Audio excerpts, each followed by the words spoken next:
everyone! Today I want to talk to you about my Amaryllis bulbs and how I care about them. So you can see here I have a couple of examples. So we're going to start by this one, which is just about breaking dormancy. You can see there's just the little tip of a leaf growing. And you can see I've planted it in a pot where it's going to be a bit root bound because this is what Amaryllis is like. So you want to pick a pot that is barely bigger than the diameter of your bulb, just to make sure that they're happy. And I have one here that I planted at the same time actually, but that just started to push a couple of leaves, so hopefully we'll get bud out of this one as well. And this one, it's my favorite so far. It's a really big bulb, like I think it was called Colossal. This one is a white variety called Ice Queen, and you can see here that it already has a massive flower bud starting to peek out, so I cannot wait for the blooms on this. I have top dressed here the soil is moss just to make it look a little bit cleaner. Once you plant your bulb, you have to make sure that you don't plant it all the way in the ground, but that you leave it about 2/3 out of the soil. This is just to make sure you don't get dirt or moisture in the neck of the bulb and avoid rot. So once you have planted your bulbs, you can expect blooms usually in a couple of weeks' time. So I'm really excited for this. I think those are going to be after Christmas, especially for these, but it will still be beautiful to have blooms all the way until March. Maybe, so that'll be great. Now I want to show you how I'm taking care of faded blooms and what to do once your bulb is done blooming.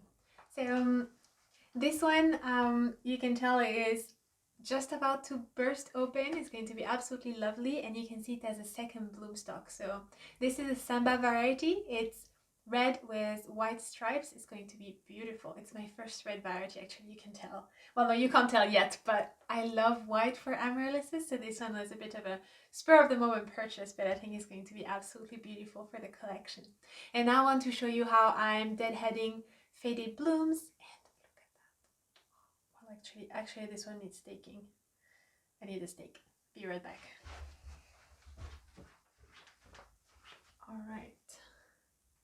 So I have little branches that we found on a walk. I'm just going to lay it in the pot and try to make something that looks like a steak. You can order some specialist steak online, but I didn't find some that I liked, so I opted for little branches. All right, that will do for now. So let me turn that around. I hope you can see this beautiful bloom. It's going to open a little bit more. I love that you can see a bit of green there. It's absolutely beautiful. But you can see here, this one had 2 bloom stalks and one of them is completely done blooming. So what I'm going to do is grab a pair of scissors. All right, I have my scissors here, and you can see that bloom stalk is completely done blooming. It has 2 faded blooms. So I'm going to go ahead and cut it just above the neck of the bulb, like so. And just like that. I'm going to set that aside. And then you can see here we'll also have some leaves popping out.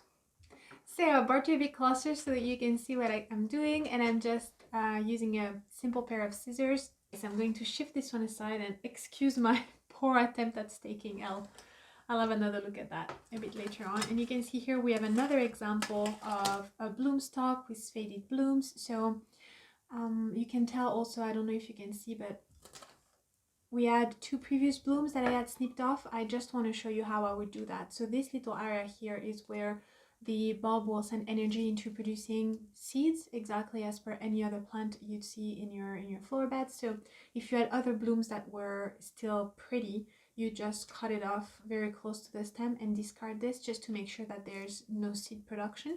So here I'm going to go ahead and do the same as for the other bulb because I don't have any flowers anymore. I don't need that flower stalk, so I'm just going to cut it 2 centimeters above the bulb, and that just comes right off. And you can see here, this one has bloomed beautifully already, and it brought out some leaf, and this is very important to leave them. And let's talk about aftercare. So you can see here my Amaryllis doesn't have any bloom stalks anymore and is not shooting anyone up. Oh, that was weird. Okay, so my amaryllis is only pushing out leaves, so it means it's done blooming for the season, but you can get it to rebloom again, so don't throw it away. You can either leave it in your house and continue to water and fertilize as per any other houseplant and keep it in a well-lit area, and it will maybe even rebloom for you in the summer. It did happen to me, and maybe we'll pop a picture on the screen, because this is how they would naturally bloom in their natural habitat. And they would bloom in the summer around June, July time, and not in the winter. So if you want this bulb to rebloom for next Christmas, what you have to do, it's a little bit of a schedule, but it's very easy to do. You just can follow along with me, and I'll be showing you later on in the year what I do with this amaryllis to get it to rebloom. And well, I hope you get many lovely blooms for Christmas, and we'll see you in the next one.